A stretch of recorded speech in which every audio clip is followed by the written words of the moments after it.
Hello friends, नमस्कार। आज के सेशन में हम लोग बात करेंगे रोमांटिक एज के बारे में। वो 30 क्वेश्चंस जो आपके ग्रेड फर्स्ट के एग्जाम और ग्रेड सेकंड के एग्जाम दोनों के लिए इक्वली यूजफुल हैं फ्रेंड्स। और मैंने कोशिश की है ऐसे क्वेश्चंस इस सेशन में आपसे डिस्कस करने की। हालांकि नंबर ऑफ क्वेश्चंस 30 ही हैं, लेकिन मेरा दावा है दोस्तों, ये मोस्ट इम्पॉर्टेंट हैं। और आप जब पढ़ेंगे इनको इनको जब सॉल्व करेंगे तो आपको ऐसा फील भी होगा कि बिल्कुल बहुत इंपॉर्टेंट क्वेश्चंस हैं। तो नंबर ऑफ क्वेश्चंस भले ही कम हो, लेकिन मेरा ऐसा मानना है कि एक दो क्वेश्चंस डेफिनेटली आपको इस सेशन में जो हम डिस्कस कर रहे हैं वो एग्जाम के अंदर जरूर मिलेंगे। ओके, तो देखिए डिस्कस करते हैं। फर्स्ट क्वेश्चन है, रोमांटिसिज्म रिएक्टेड अगेंस्ट। देखो, कोई भी नया मूवमेंट जो शुरू होता है वो किसी एग्जिस्टिंग जो सिस्टम होता है उसके प्रति रिएक्शन होता है, ये आप जानते हो। तो ये क्वेश्चन बहुत इजी है। देखो, रोमांटिसिज्म ने किसके अगेंस्ट रिएक्शन किया? तो आप जानते हो रोमांटिक एज से पहले द नियो क्लासिकल एज थी, और वो लोग स्ट्रिक्ट रूल्स पे बेस्ड थे। जो क्लासिकल मॉडल्स हैं, ग्रीक मॉडल्स, रोमन मॉडल्स, उसको इमिटेट करने की कोशिश करते थे। उनकी डिक्शन का एक अलग सा डेकोरम था, तो वो क्लासिकल रूल्स को एडहियर करते थे। कौन? Neo classical writers. तो डेफिनेटली ये क्लासिसिज्म ही है, नियो क्लासिकल क्लासिसिज्म के खिलाफ एक तरह का रिएक्शन था, उसके अगेंस्ट। रनेशंस के प्रति नहीं था। और मडिवलिज्म, आप जानते हो कि ये वापस मडिवलिज्म की ओर ही लौटना चाहते थे रोमांटिक राइटर्स, है ना।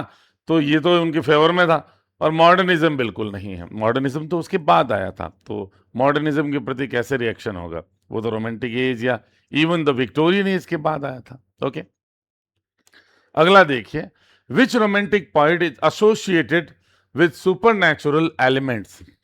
जैसे ही किसी रोमांटिक पॉइंट का नाम आपके दिमाग में आता है जो सुपरनैचुरल एलिमेंट्स के ऊपर बेस्ड राइटिंग करता रहा है, चाहे कुबला खान हो, क्रिस्टाबेल हो, the rhyme of the ancient mariner हो, तो आपको आसानी से सैमुअल टेलर कॉलरिज का नाम याद आ जाएगा।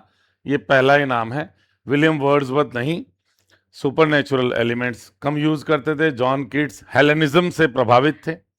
ग्रीक जो माइथोलॉजी है उसके एलिमेंट्स इंक्लूड करना, वो हेलेनिस्ट पॉइंट होते हैं, तो जॉन कीट्स उसमें आते हैं।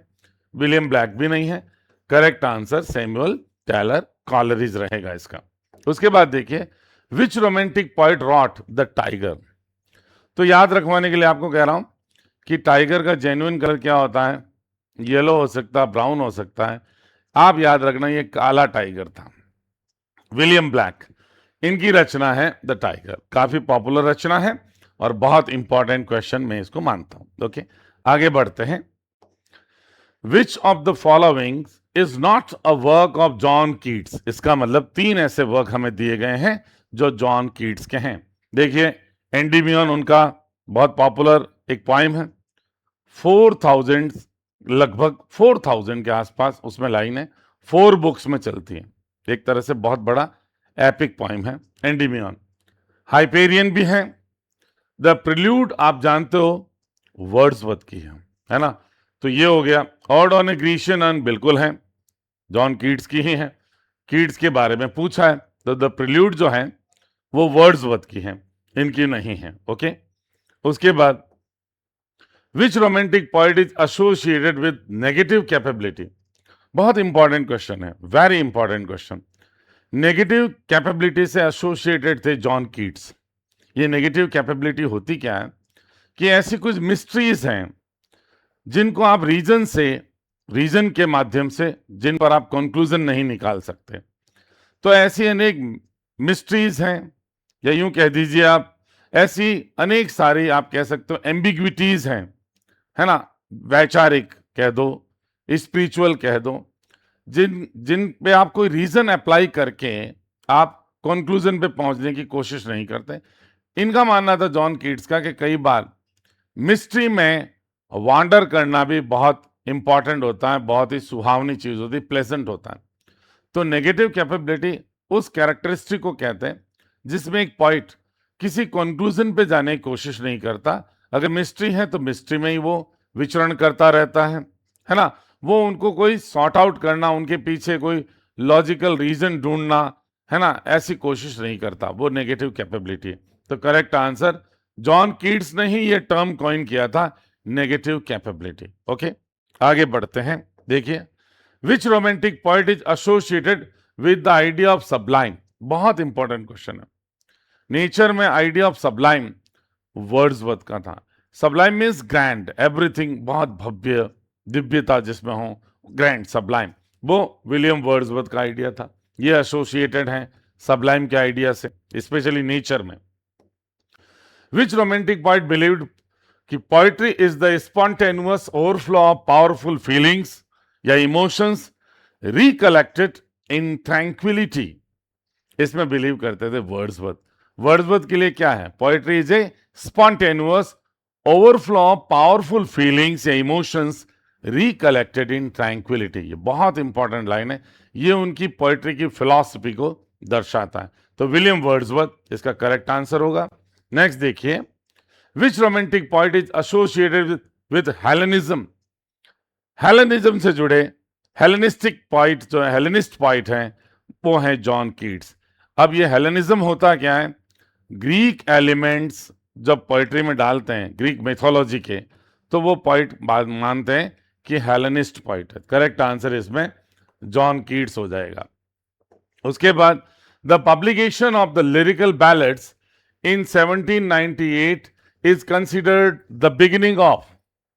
यही एक तरह से ऑफिशियल बिगिनिंग थी, यही घोषणा पत्र था, मैग्ना कार्टा था रोमांटिक एज का। तो कर मैनिफेस्टो था, सॉरी, मैग्ना कार्टा नहीं, मैनिफेस्टो था रोमांटिक एज का लिरिकल बैलेड, जो जॉइंट पब्लिकेशन था वर्ड्सवर्थ का और एस्टिक कॉलरिज का।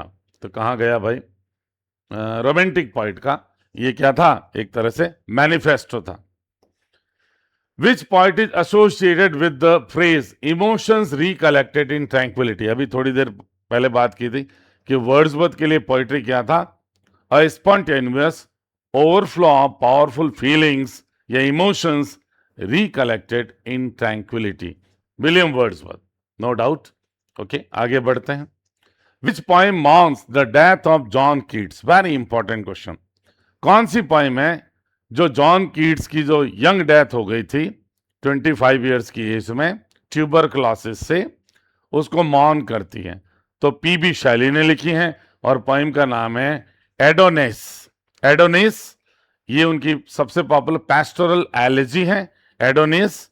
और याद रखना, ये जॉन कीट्स की डेथ को मौन करती है और पर्शबिशी शैली ने लिखी है, भूलना मत इस बात को। उसके बाद Jain Austin is non for pioneering. किस चीज को पायनियर करने के लिए जॉन ऑस्टिन का नाम या ऑस्टिन का नाम आता है? तो उसमें याद रखना सोशल रियलिज्म। इन्होंने जो नॉवेल्स लिखे हैं वो सोशल रियलिज्म के ऊपर बेस्ड हैं और ये रियलिस्टिक एक तरह से पोइट रही हैं रोमांटिक एज में। जैन ऑस्टिन, जॉन नहीं है, जैन ऑस्टिन, नाम भूलना नहीं बिल्कुल। ओके, आगे बढ़ते हैं। Which of the following years was referred to as the most productive year in terms of John Keats poetry? तो आपको भूलना नहीं है, 1819 का ईयर था जिसमें कीट्स ट्यूबरक्लोसिस से सफर कर रहे थे। उस दरमियान भी उन्होंने अपनी जो 6 पॉपुलर ओड्स जो हैं, वो एक के बाद दूसरी ओड उन्होंने मई के महीने में, स्प्रिंग में 6 पॉपुलर ओड्स लिखी थी। सबसे पावरफुल ओड्स हम मानते हैं, तो याद रखना वो ईयर था 1819, भूलना नहीं बिल्कुल भी। ओके, नेक्स्ट देखते हैं। विच of the following odds was not composed bye John Keats during the year 1819? उसी के ऊपर बेस्ड क्वेश्चन आ गया वापस। तो देखो, odd on A Grecian earn थी, और टू ए नाइटिंगेल थी, और टू साइकी थी, और टू अपोलो नहीं थी। ये बहुत पहले लिख ली गई थी इससे, है ना। तो और to Apollo, ode on indolence थी उसमें, है ना, और टू ऑटम थी। ये 6 ओड्स आपको पूरा याद रखना, 6 नाम आपको याद रखने, बहुत इंपॉर्टेंट क्वेश्चन बनता है। ओके, नेक्स्ट देखिए, what mark the official start of the romantic period in poetry? Again बहुत अच्छा क्वेश्चन है। 1798 में जो लिरिकल बैलेड्स का पब्लिकेशन हुआ था उसे ये मैनिफेस्टो मानते हैं रोमांटिक एज की बिगिनिंग का। ओके, आगे बढ़ते हैं। विच कीट्स ओड, कौन सी कीट्स की ओड एक्सप्लोर करती है आर्टिस्टिक परमानेंस? तो आर्टिस्टिक परमानेंस एक्सप्लोर करती है इनका odd on A Grecian earn. ये सबसे इंपॉर्टेंट क्वेश्चन है। और ये ग्रीशियन अर्न को जिस तरह से उसकी ब्यूटी को परमानेंट बना देते हैं इस पोइम में, और बहुत पॉपुलर भी है कि beauty is truth, truth beauty, that is all ये नीड टू नो। ये बहुत इंपॉर्टेंट लाइन्स है उनकी एंड कंक्लूडिंग लाइन्स है इस पोइम ओड की। तो ये बहुत इंपॉर्टेंट है। इसमें जो परमानेंस है आर्टिस्टिक ब्यूटी का वो यहां पे डिस्कस किया गया है। ओके, आगे बढ़ते हैं। What is the form of Shelley's Adonais? Shelley की जो एडोनियस है उसका फॉर्म क्या है? तो पैस्टोरल एलेजी है ये, याद रखना, जॉन कीट्स की डेथ को मॉर्न करने के लिए। जैसे मिल्टन की लिसिडस थी, बहुत इंपॉर्टेंट थी, वो भी पैस्टोरल एलेजी है। उसे उसके लिए मिल्टन ने मोनोडी शब्द भी यूज किया। एडवर्ड किंग जो उनका फ्रेंड था उसकी डेथ को मॉर्न करने के लिए था। तो ये इंपॉर्टेंट है, कीट्स की डेथ को मॉर्न करने के लिए शैली ने लिखी थी। बहुत इंपॉर्टेंट क्वेश्चन बनता है दोस्तों। फिर who popularised historical romances during the romantic period? तो भाई वेवरले नॉवेल्स किसने लिखे थे? सीरीज थी नॉवेल्स की Waverley novels, sir Walter Scott. याद रखना, Waverly novels, series of novels इन्होंने लिखी थी, सर वॉल्टर स्कॉट, भूलना मत। और इनको हिस्टोरिकल नॉवेल्स का फादर भी पुकारा जाता है, इसीलिए हिस्ट्री बेस्ड नॉवेल्स थे सर वॉल्टर स्कॉट के, भूलना मत। बहुत इंपॉर्टेंट क्वेश्चन है मेरी नजरों में। उसके बाद, according to whom language really used by man should be the language of poetry? William Wordsworth. ये कॉमन मैन की लैंग्वेज, कॉमन मैन का डिक्शन, कॉलोक्वियल लैंग्वेज में लिखना चाहते थे पोएट्री। बिल्कुल अपोजिट किनके? नियो क्लासिकल राइटर्स के बिल्कुल अपोजिट। नियो क्लासिकल राइटर्स एक लैंग्वेज डिक्शन का एक डेकोरम मेंटेन करना चाहते थे। क्लासिकल वर्ड्स, एल्यूजन्स भरे पड़े रहते थे नियो क्लासिकल पोएट्री में। बिल्कुल रोमांटिसिज्म उसके प्रति एक तरह का रिएक्शन था, एक तरह का रिवॉल्ट था। और these people wanted to use common ordinary day language of the common people. ये वाली बात विलियम वर्ड्सवर्थ इसके पक्षधर थे। उसके बाद, विच of the following magazines coined the derogatory term the Cockney School of Poetry in 1817 to attack a group of early 19th century romantic poets? जो lake poet थे उनको अटैक करने के लिए the Cockney school of poetry कौन सी magazine में ये term coin किया गया था? तो याद रखना, ब्लैकवुड्स मैगजीन। बहुत इंपॉर्टेंट क्वेश्चन है ये, ब्लैकवुड्स मैगजीन। इन्होंने कीट्स जैसे लोग उनको अटैक करने के लिए ये एक डेरोगेटरी, निंदनीय, अशोभनीय टर्म इजाद किया था जिसका नाम था the Cockney school of poets. तो भूलना मत, ये बहुत इंपॉर्टेंट है, ब्लैकवुड्स मैगजीन। उसके बाद, ला बेले डैम सेंस मर्सी, ये किसने बैलेड लिखा है? जॉन कीट्स ने लिखा। बहुत इंपॉर्टेंट है क्वेश्चन ये भी, इसको भी आप अच्छी तरह से याद कीजिएगा। Which among the followings is an elegy written by Shelley to mourn the death of John Keats? Again ऐसे पूछ लिया तो एडोनेस होगा, एडोनेस सबसे इंपॉर्टेंट है। उसके बाद, in which of the following odes the famous line if winter comes can spring be far behind? बहुत पॉपुलर लाइन है। जीवन में तकलीफें आती हैं तो क्या खुशी दूर रह सकती हैं? विंटर वहां पे ग्रीफ, सौरों को या सफरिंग को रिप्रेजेंट करने के लिए यूज किया गया, सिंबॉलिक है। और स्प्रिंग जो हैप्पीनेस की तरफ वापस ले जाने के लिए शैली की एक बहुत पॉपुलर ओड है, और टू द वेस्ट विंड, उसमें ये लाइन आती है। तो ये बहुत इंपॉर्टेंट क्वेश्चन बनता है, बिल्कुल आप इसको भी तैयार कर लीजिएगा। नेक्स्ट देखिए, from whom did the English romantic poet get the idea जो आइडिया विचार प्राप्त करते हैं of return to nature. Man is born free, return to nature, ये फ्रेंच फिलोसोफर रूसो से प्रभावित थे। तो जीन जैकस रूसो, भूलना नहीं नाम, ये बहुत इंपॉर्टेंट क्वेश्चन है। ओके, अगला देखिए, शैली was expelled from Oxford university for the publication of. शैली को कौन सी चीज के पब्लिकेशन के लिए ऑक्सफोर्ड यूनिवर्सिटी से एक्सपेल कर दिया गया था, निकाल दिया, निष्कासित कर दिया गया था? तो ध्यान रखना, the necessity of atheism, the necessity of atheism, नास्तिकवाद की आवश्यकता। ये उन्होंने एक पैम्पलेट लिखा था बहुत यंग एज में, और इनको ऑक्सफोर्ड यूनिवर्सिटी से निकाल दिया गया था। The necessity of atheism, on the necessity of atheism, भूलना मत। ओके, उसके बाद where do we find Keats critical opinions.